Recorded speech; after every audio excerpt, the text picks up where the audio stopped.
at a show in space, and we're going to license some IP, and there isn't these venues that do sports and they do music. They're empty, 60 to 70% of the year, and that leaves us with a lot of open days, open evenings to fly our content and leverage existing venues that are there. Yeah, backstage we were talking about the business side of this. You're not looking for money. You just did a raise. You got tons of money. Yeah, Jeffrey took care of that. So yeah, so we were laughing. What do these people in the audience want? They want to know, where do they see this? Yeah. You're in 40 or so countries, but Yep. a lot of countries that you're not in. So amazing event here in Abu Dhabi. So what's coming up? Right? We have 3 shows, 3 different things happening tonight even. There's an art festival in Abu Dhabi. There's a desert festival in Liwa. There's another festival in just about 20 minutes outside of Abu Dhabi that we're working in. And so we have 10,000 drones in this emirate.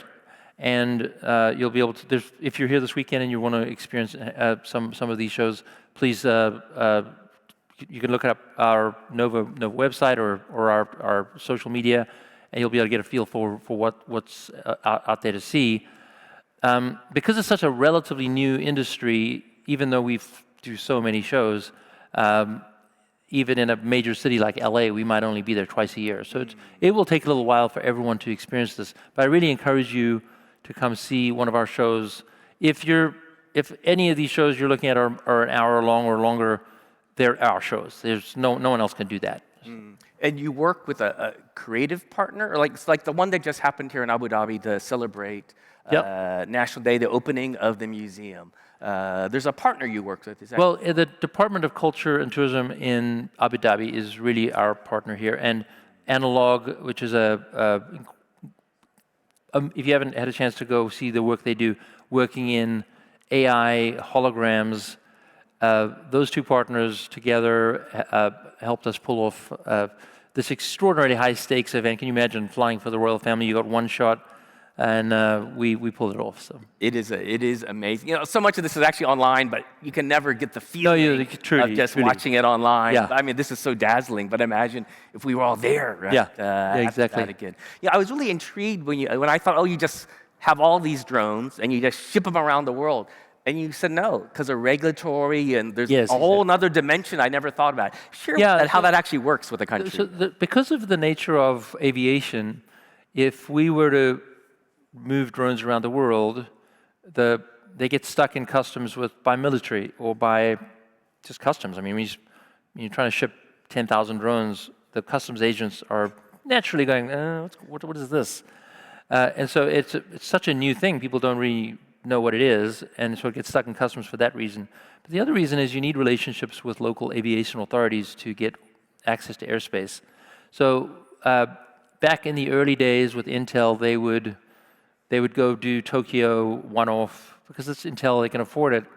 We have a different approach because we actually are a business, and we go into a country or an emirate, in this case with Abu Dhabi.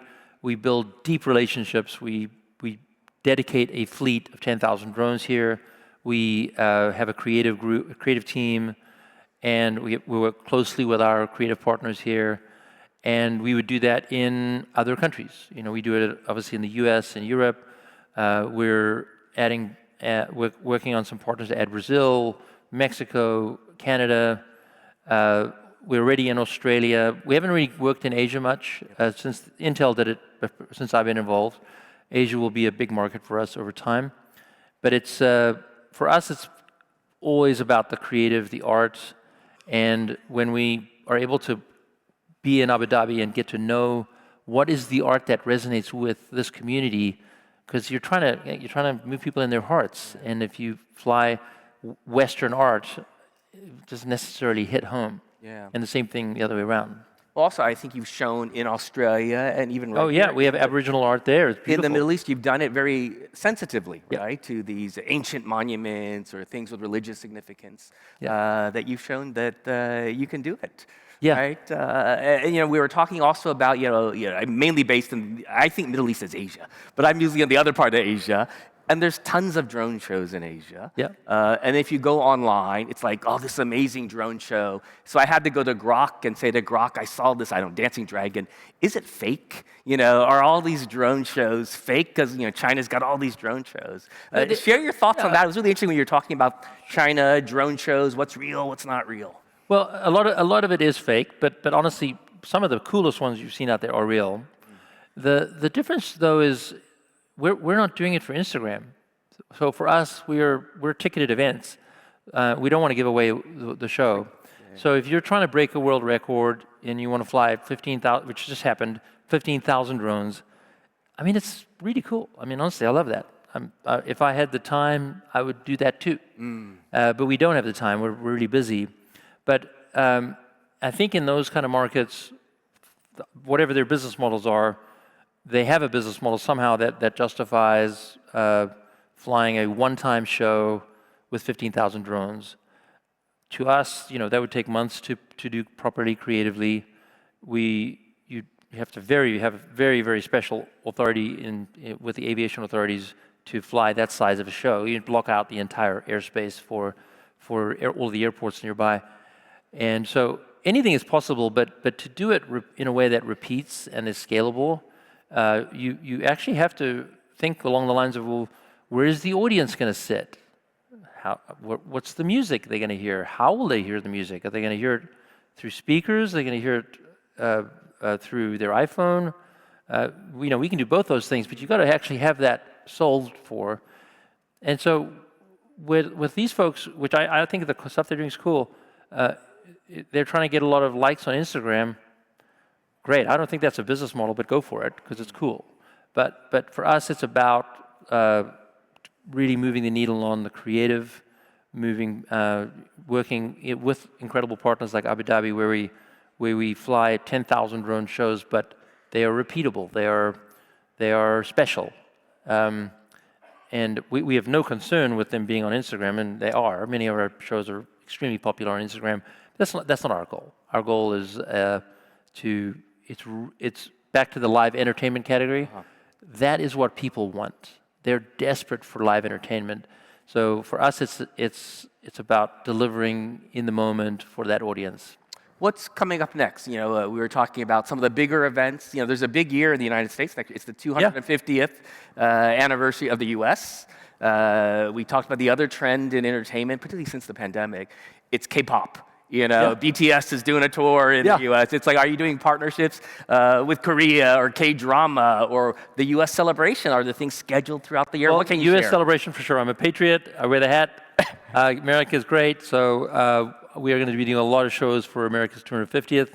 We don't work in South Korea, so we won't be able to do K-pop anytime soon. Okay. But maybe someone in the audience here knows someone from Korea that wants to bring us there. But for us, 2026 is executing on, what will probably be, to give you an idea of our growth, we sold 6,000 tickets to our live events last year. We were just sort of testing the waters. We'll probably sell 500,000 tickets this year, and we're on track to sell 2 million tickets next year. That's about 2% of the industry. Wow. It's a crazy number. And it's because we can come in at a price point that is more affordable, and people really want live entertainment. So we're just focusing on keeping the wheels on the car, growing as fast as we can, hiring the best animators in the world, best pilots, best producers, and obviously best engineers. Sure. And I went, of course, to my favorite Grok to say, what are the 3 questions I should ask Kimball? He laughed. So I'm going to read them, and you tell me what. We don't have much time, but you tell me what you want to answer. They had 3. It's all about AI. How will AI enhance drone storytelling? Was number 1. What's the biggest hurdle in global expansion for you? And what is your favorite sky story? Beautiful. Yeah. Well, I would say anyone who doesn't integrate AI into their lives in every possible way, you're just putting yourself at a disadvantage. So I told my team 2 years ago that there was $1 trillion going into AI. Get your head in the game and use AI any way you possibly can. Charging you $20 a month but literally $1 trillion going in. And I was wrong. I think it's 1.3 trillion as of today. So it's like real investment. So anyone who's not using AI, get on the train or get left behind. That being said, I have not found AI to replace the human element. And the animators we hire are truly gifted animators. They're very rare. They are able to evoke emotion in ways that are extraordinary. Our producers that are creating our events, you can't replace someone that really cares about delivering for the live audience that's there. Our pilots, when it comes to safety, they're people. So absolutely we integrate AI. And it's, especially with someone like me who I push so hard for us to use AI as much as we can, I am more reminded of how much AI can't do. Huh. But it's getting better. So we'll constantly be using AI as we grow. Yeah. Limits on your global expansion? Sure. So our limits on global expansion are we go country by country. So limits for us would be someone says to us, we want to do a show in Singapore, which we get 20 requests a day for Singapore. Actually, that's a little hard because we would have to base a fleet there, we'd have to build a headquarters, and so it does require, like what happened in Abu Dhabi is a customer that said we would commit to a certain number of shows a year, then we can justify being in the community. So when you go into a country, you're different language, different aviation rules, different art, different creative. And so we take that very seriously, and also we're very busy in the countries we're in. So I would say country expansion is the actual country itself. The more welcoming they are to us, the more clear the opportunity is, the more likely we can go in there. I know some of you represent sovereign wealth funds, so that we're not necessarily looking for investment, but your sovereigns would probably want us to be there. So we really are proud of the fact that we are given the honor to fly over the Vatican or the Zayed History Museum. We are really the only, we've done Central Park, we've done the United Nations. We're really the only player that's trusted to not just fly safely, but also to honor the venue. Absolutely. You know, when you're playing at that level, the White House, you know, things like that. So I think, did I answer your question? Yeah, absolutely. Great. Yeah, and really, as we come to a close, you've done so much. Oh, so what was my favorite Sky story? I want to answer that. Your favorite Sky story? Yeah, I want to answer what was my favorite Sky story. So before I bought this division from Intel, and part of the reason I think I was so insistent on not letting this art medium die was my wife is a spoken word poet. And she writes poetry, but she speaks it and she performs. And I asked her, well, I'm not sure if I asked her or if I was just in the community with the artists, and it ended up being so that she did a spoken word poem to a beautiful, what we didn't even call them Sky Stories at the time, a beautiful drone show done by this artist named Drift, and the two of them together. I realized that it went from an art piece, which would be a typical drone show, to a story where you are following the story and the story arc, and you were moved in your heart in a way that music alone cannot do. And that is still my favorite Sky story to this day. It still moves me, and was the vision that helped me create the vision for Nova Sky Stories. Beautiful. Ladies and gentlemen, I wish you would join me in giving a big hand to Kimpel. Thank you for having me. On behalf of the Milkship, thank you for joining us again. We hope to see you in Singapore and Mexico and all around the world. But thank you again. What a beautiful video. A lot more is online. Maybe it's going to make you cry, make you laugh. And it ends, not to tell the ending, with like a big joy. Across yes, the that's right. sky. Pharrell Williams, I said, we want to make Grandma cry. But he's like, yeah, but we're also going to bring joy to the world. I'm like, yes, we'll do both. All right. Thank you again. Thank you.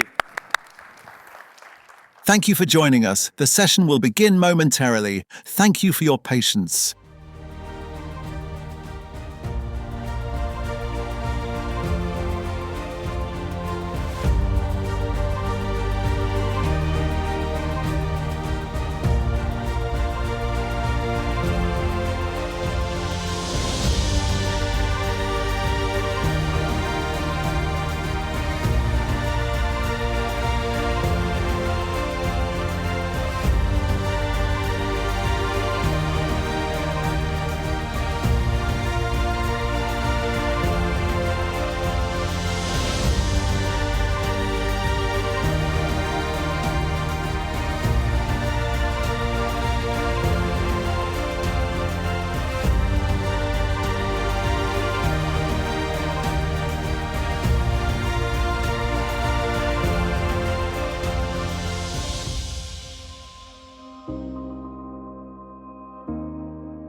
Please welcome the panel on the story economy, hits, talent, and the forces that shape culture, moderated by Louise Taberner, Senior Advisor, Milken Institute.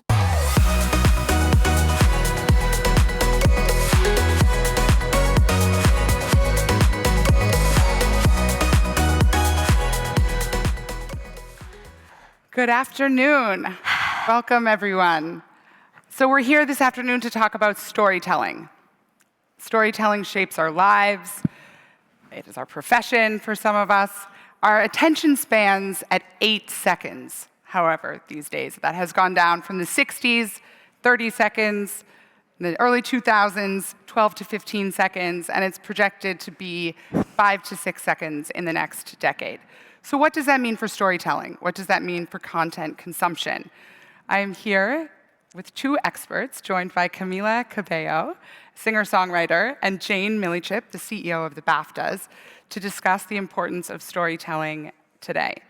We'll start with Camila, and in doing my research, normally Camila is speaking or performing to 65 to 70% of the audience would be the age of 14 to 30 years old, and 70% would be females. So that is quite different than the demographic that we're looking out to here today. So I thought perhaps we might want to contextualize you a little bit for some of this audience if they don't have a 16-year-old daughter at home who might not be as familiar with the life and incredible story of Camila's success. And so when I think about Havana and it becoming, I guess, the most streamed song ever in 2018 for a female single artist, and debuting at #1 on the Billboard list. I mean, the list and awards that Camila has won, 136 different nominations and awards, I believe.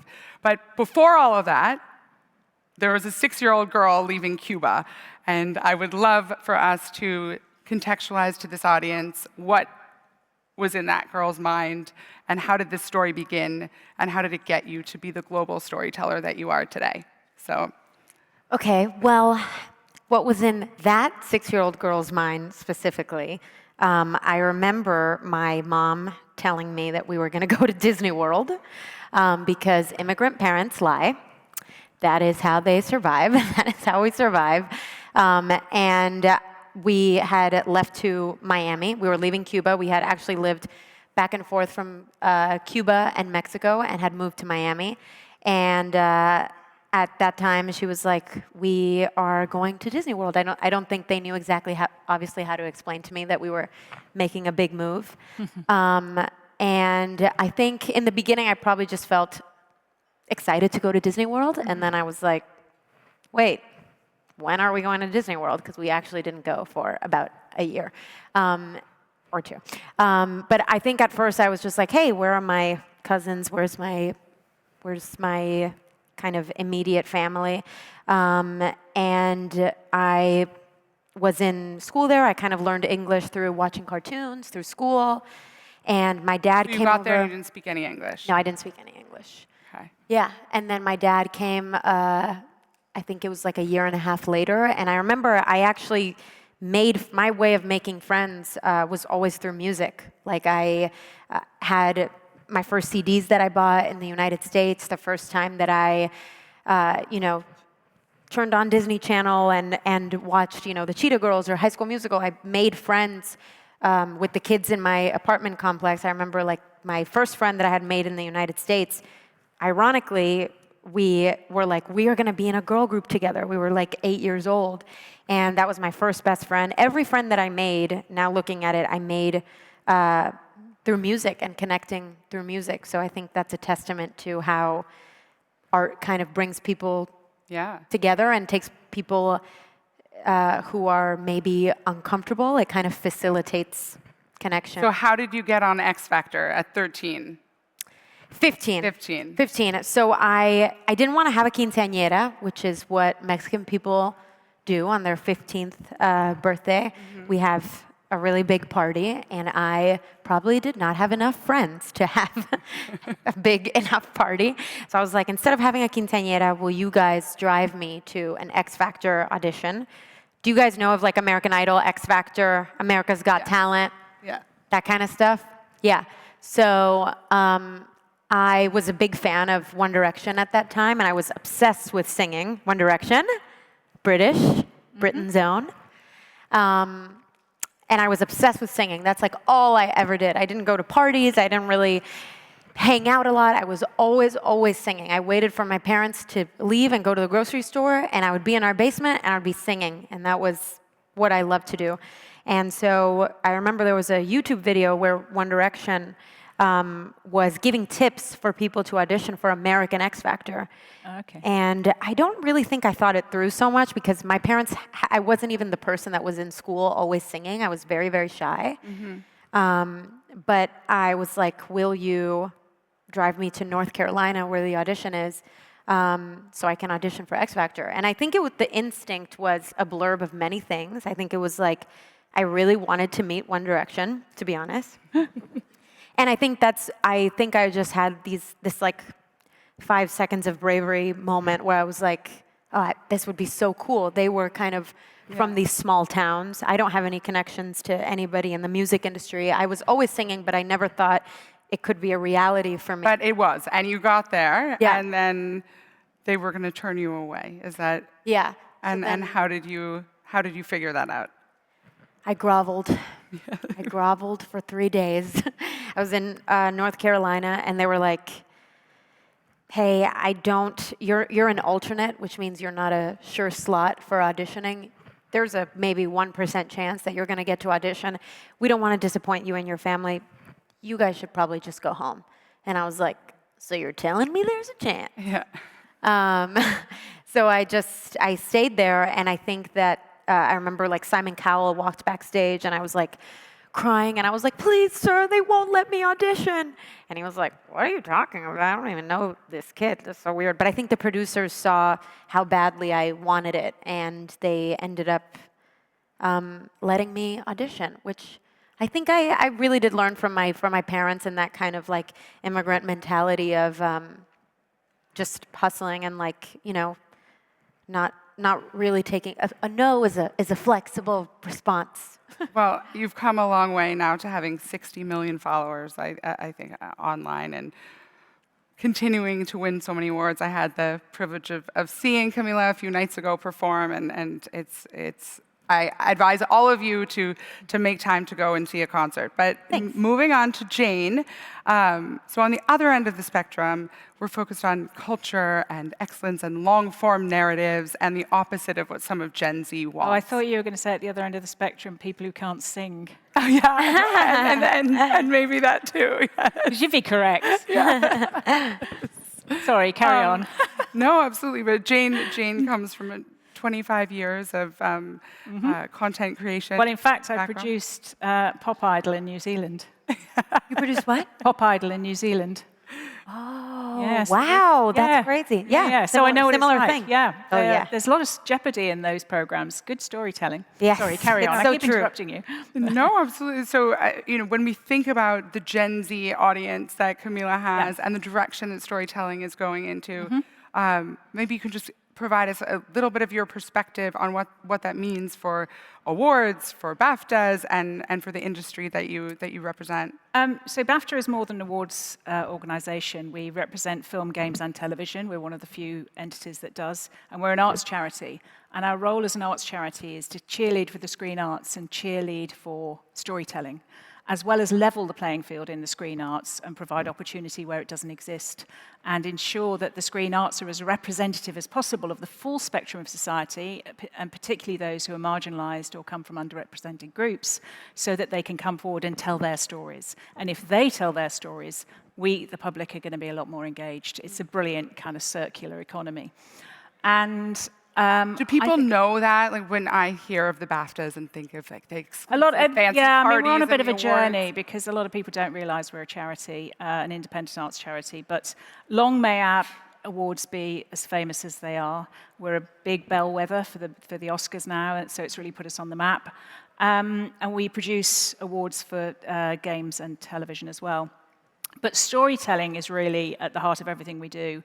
And for me, it's part of the human condition. It's the only way we can make sense of being a human is to tell stories. You know, from the songlines of Australia through to, TikTokers and 8 seconds. You can tell a great story in 8 seconds if you really try, but just make it resonate, make it count. Storytelling is in all of us, and it's in the weirdest places as well. And stories for impact, I think, are becoming increasingly Well, we were talking about that in terms of for this audience who has a focus on investment opportunities and areas to watch. You were saying that this... So storytelling can come in all forms, and just entertaining can be a really, really good thing. You know, we all need a bit of joy in our lives. But increasingly, we're seeing stories for impact. And what I mean by that is stories that make real-world change. And there's some really interesting recent examples in the film industry. In 2018, Alfonso Cuarón's movie Roma, which won BAFTA and Oscar, was instrumental in bringing rights, proper social security rights to domestic workers in Mexico. Made a huge difference. The film Sing Sing in 2024, which is about a true story about a rehabilitation through arts program in Sing Sing, the maximum security prison in New York State. And that program, wherever it's been introduced in prisons, and that film, where it's being shown in prisons, is reducing recidivism, i.e. repeat offence, from 60% to 3%. And that's the kind of change you can make in storytelling.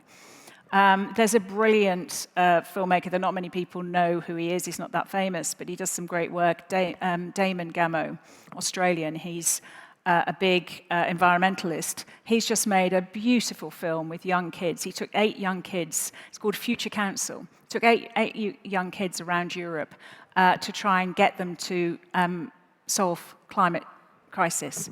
And he embedded these kids in big corporates, and it is the most beautiful film, and they are the most articulate and wonderful kids. Wow. And it's really joyful storytelling, even though it's tackling, there's a real thing at the moment, with kind of climate anxiety. And some of the world's biggest problems at the moment feel so big that we feel powerless. But when you apply a human story to it, you can find your way through the problem. And that's what Damon is doing with the types of films he's making. And so... is that engaging with the audience more? Is that a theme? Hugely, yeah. He's got great audience pickup. And so this thing keeps catching on my collar, it's making a noise. Stories don't have to be like eating cardboard. They don't have to feel like homework, but they can make real life change. And there's a new kind of career for some people in the screen arts now called impact producer, where you will work with the storyteller, with the writer-director, early on in a story's development, so that you can get that film, game, or piece of television to the eyeballs that you want it to. And that might be a mass market, or you might want to try and change policy.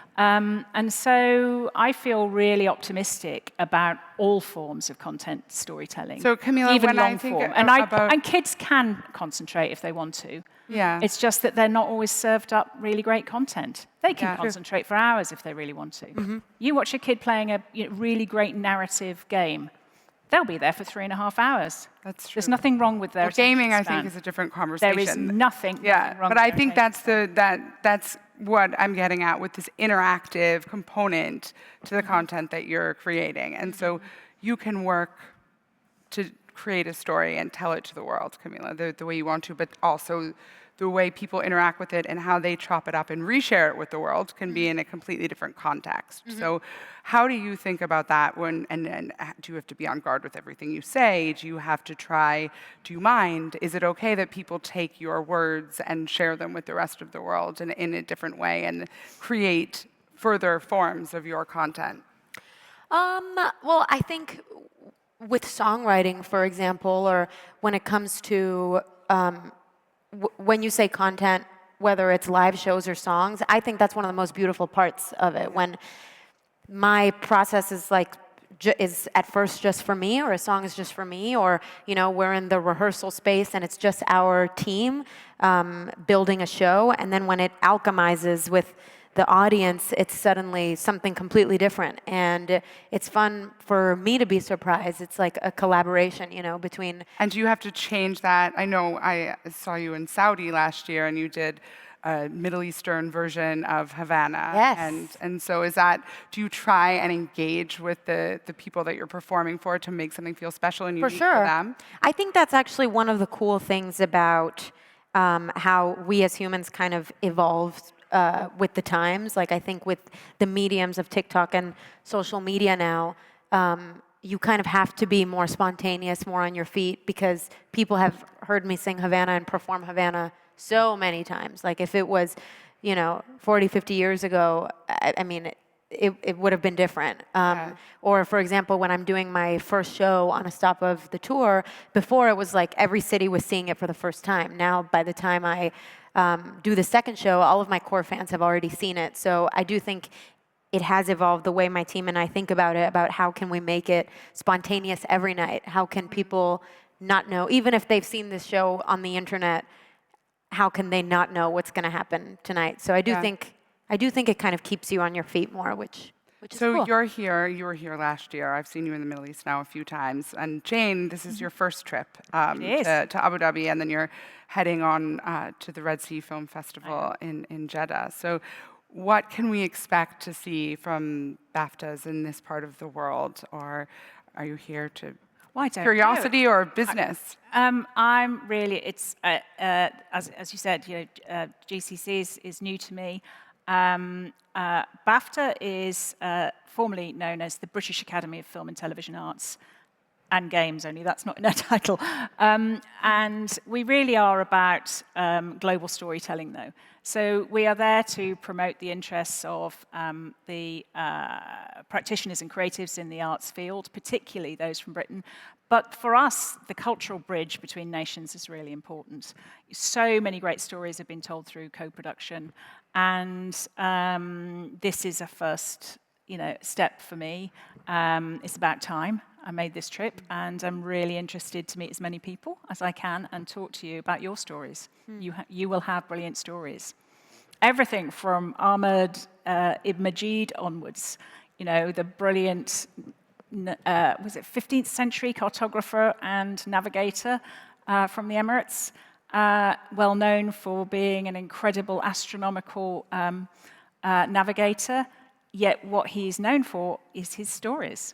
Yeah, his maritime journals are what made him the man he was, and why the Portuguese followed him all over Africa. So there are great stories here, and I'd like to know them.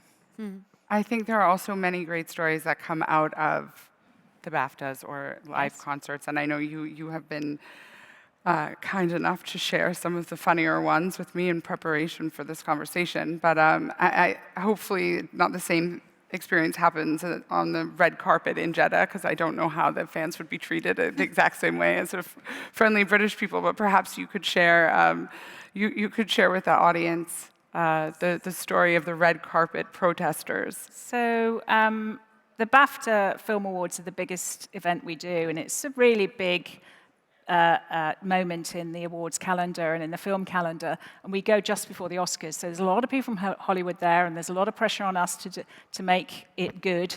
But you know, live events, as I'm sure anybody who's involved in them here, you just can't control people. And one year, recently, we had a protest from Stop Oil. They weren't protesting against BAFTA, but they wanted to get onto our red carpet to get on the news feeds. And they glued themselves to our red carpet, which is a bit unfortunate. Glued?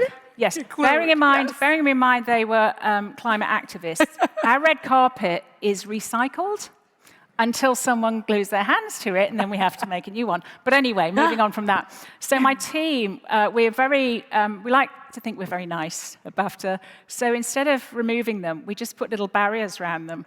Meanwhile, people like Camila came waltzing by. Walking down the red carpet. So we just had these little barriers on the red carpet, and we were giving them drinks and making sure they didn't dehydrate, and we were being very kind to them.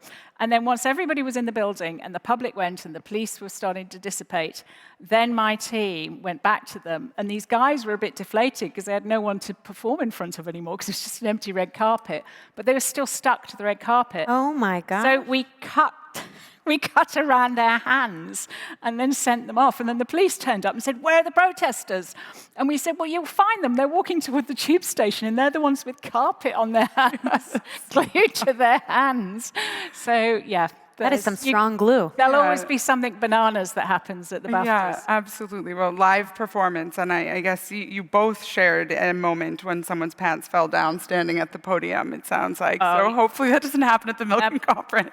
If any Star Wars fans are here, Mark Hamill, who is Luke Skywalker, we were thrilled to have him at the BAFTAs this year, and he was presenting the final award. And he'd been to New York a couple of weeks beforehand to have his suit remeasured, readjusted, and it was a little loose. And he came on stage, and thankfully he was behind a podium, and his trousers fell down.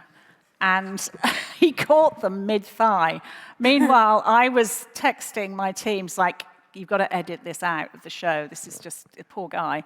I would never have said this in public had I not seen him laughing about it on a talk show in the States. So it's okay to speak. But I think, well, you saw it, didn't you? What was crazy about this moment is that I'm pretty sure nobody on TV saw it. No, because it was edited, because the podium was in front of him. And the whole center, I feel like, did not see it because there was his pants fell down and there was no, ooh. It was completely silent. And me and my friend were just like, we were to the left, so I saw his pants fall all the way down. And I was like, anybody seeing this? Like, this man's pants have fallen down.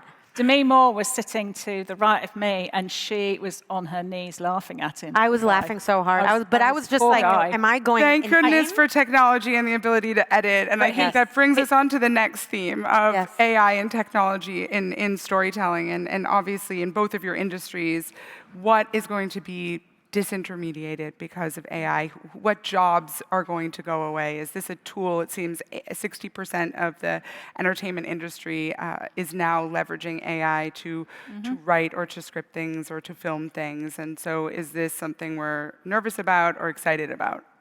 I feel kind of neutral about it.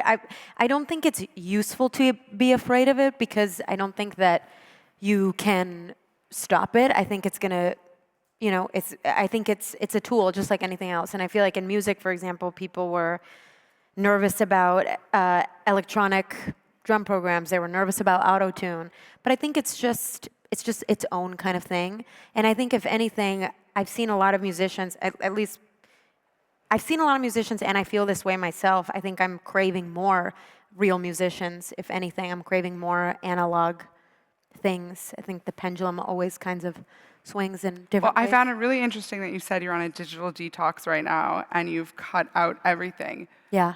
But I asked if you're still watching movies, and you were like, of course. So it's interesting to see what the difference between different types of... Well, because I feel like some things are, at the end of the day, I feel like humans pretty much, we still have the same biology that we did a long time ago. So, human touch, the sound of a drum beat, these things still calm our nervous system the way they did thousands of years ago. And I think there's things like, there's candy, and then there's like substantive food. And I feel like novels, books, real conversations, sitting around and, playing guitar and jamming with friends, watching a film that makes you feel something. That's like real substance. And then there's other things that to me is like more shallow. Like to me, that's like social media and comparing myself to people. Or building a brand. You need to do those things, but yeah, but sometimes, but I feel like for me, my responsibility as an artist is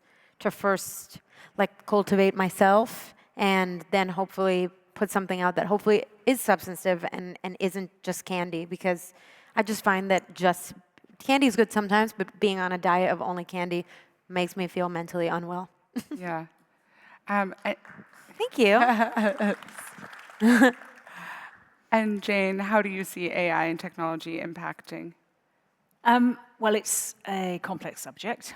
Technology has always nudged the screen arts along because whether it's 3D or high definition, and technology often forces us to innovate, and that's a really, really good thing. The screen arts have been threatened many, many times, existential threats from technology that we're going to be replaced by the bots, and every time we innovate. And I think there are real challenges around copyright, and for artists, I think it's really, we really need to look at it. However, I hope that we will just get beyond the fear and see it as a tool. Yes, it will replace some functions in our ecosystem.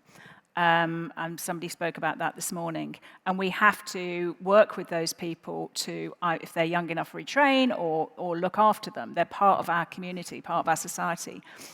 But it is a tool. And I've seen AI scripts, and they're kind of, once I've seen them, they're okay.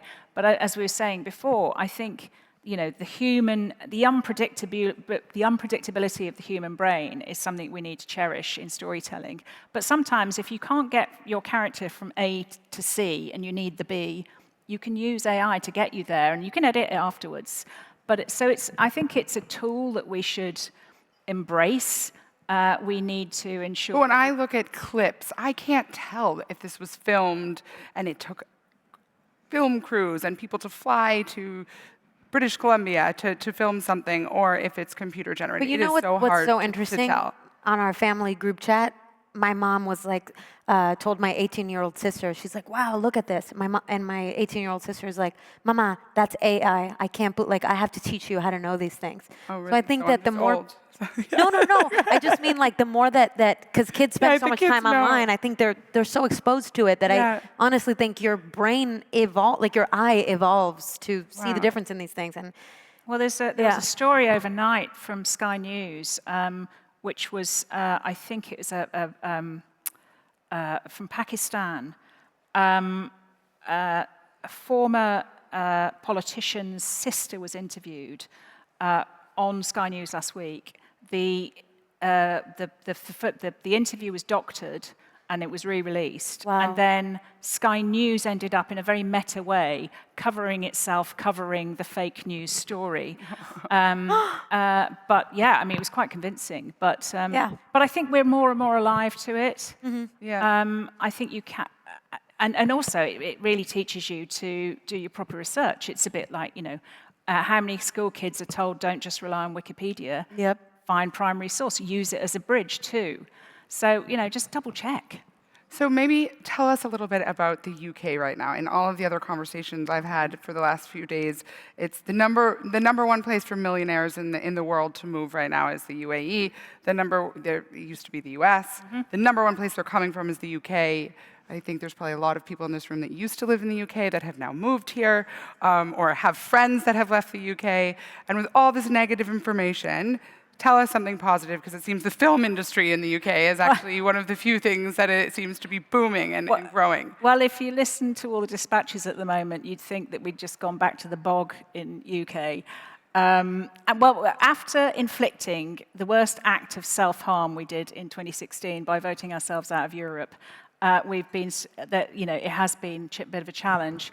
But I would say storytelling is in absolutely rude health in the UK. The creative industries and the GVA of creative industries are worth 125 billion. That's 50% increase on 2010. Wow. The creative industries are 6% of the economy. There are more US studios popping up all around Britain at the moment because US studios are coming to Britain because there's great craft and great skill there and great talent. And we've just got to really embrace that and just, it rains a lot, but we do have some sunshine. And I think, we'll get through. Europe is messy. We always have been messy. We always will be messy. But I think, I'm really optimistic about the screen industries, the skill-based, and from an investment pipeline. perspective, looking at opportunities. So you said stories for change. You see as a genre where people could invest around. Are there any other themes or areas that are of interest or worth noting to our audience? High-end content has never been more expensive, but more impressive. So increasingly, the ecosystem of the entertainment business requires additional funding. We need external funding in order to refresh the kind of the financing of our content. And there was a wave of it in the 1990s, I think, with more VCs investing in production. It kind of went away a bit. I think we would welcome it back again. And look, you could be part of a story for change.